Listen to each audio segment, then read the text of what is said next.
Alright, term C tells us we're going to have to be different and that we have to subtract to get term B.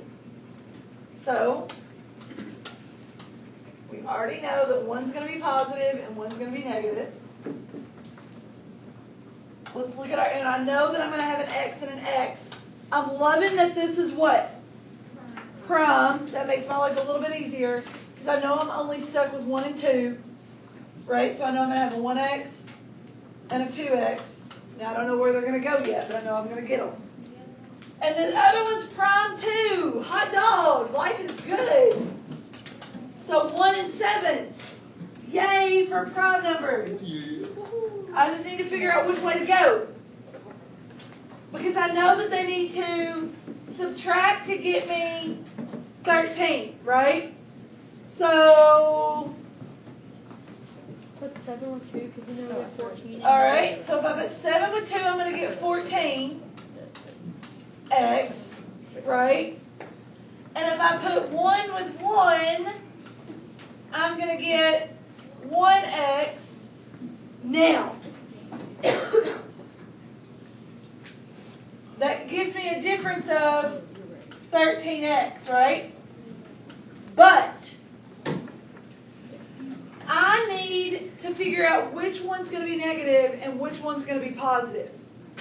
And I need my answer to end up with a positive answer. Right? So when I subtract these, which one of these numbers needs to be positive? Mia?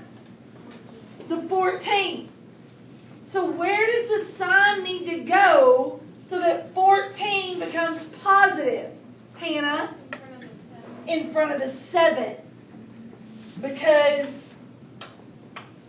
here to here is what got me the 14. So this sign right here has to be positive because that 7's got to be positive. Does that make sense? So that means these two go together and these two go together.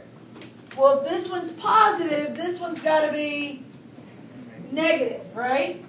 So then that means, all right, well, here's my positive one. So I'm going to put a 1X, and then I'm going to put a 7 here. Everybody agree? And then here, this one's going to be my 2X, and that's going to be my 1. Does it matter where they go? Yes. The sign has to go with the one that's going to give me the number that's going to be here. So if this were a negative 13, this 7 would have to be what? Negative, so that the 14's negative, so that when I subtract, I get a negative answer. Does that make sense? Yes or maybe? So there's not a whole lot of difference. There's just a few things that you got to think about first. Okay? There's just a few things that you have to think about first. Now, I know you want to get to your homework, but I know how hard this is, so I want you to do one more for me, okay?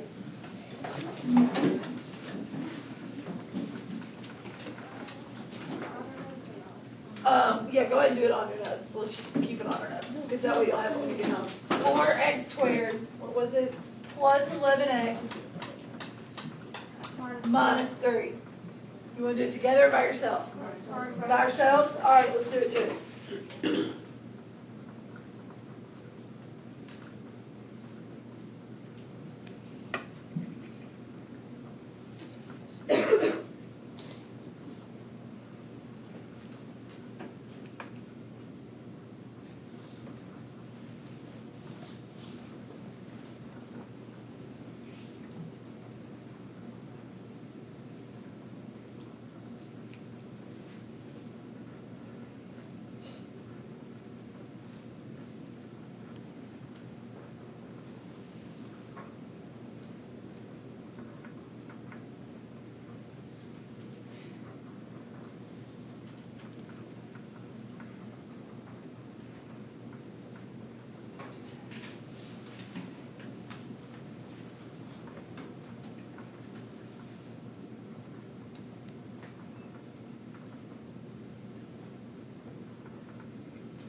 All right, let's see what we know.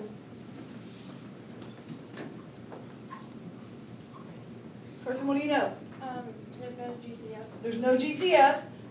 Could there be a GCF? There could be, so y'all get ready. Know that it's out there. Could be an option. Is the next class? We'll see. All right, go ahead. No GCF, so then what? Term Term C is negative. C is negative, so what's that tell us? That the signs are going to be different. And also that I have to subtract to find my B. Everybody agree? Alright, so one's going to be positive, one's going to be negative. I also know, what about term A? I got an X and an X. Everybody agree with that? And I know my factors of 4, because 4 is not prime, is what? 1 and 4, 2 and 2. But but they weren't entirely mean and cruel. 3 at least is what? 3 at least is prime. Cut us a little slack, didn't they? Okay? So I know I got to use at least 1 and 3. Everybody agree? So 1 and 3 are for sure going to be used. And then I'm going to have an X over here and an X over here that's going to go here and then down here. All right. And we got to subtract to get 11. All right, what do you want to do? What do you want to do? Holly, what do you want to do? 4 times 3, because that at least gets us a number that's bigger than 11, right? All right, so 4 times 3, so the 4's got to go here. 4 times 3 gets us 12x, right? And then if the 4 goes here, what goes here? 1. So 1x and 1 gets us 1x. Does that subtract to give me 11? Yes. What kind of 11 do I want? Positive.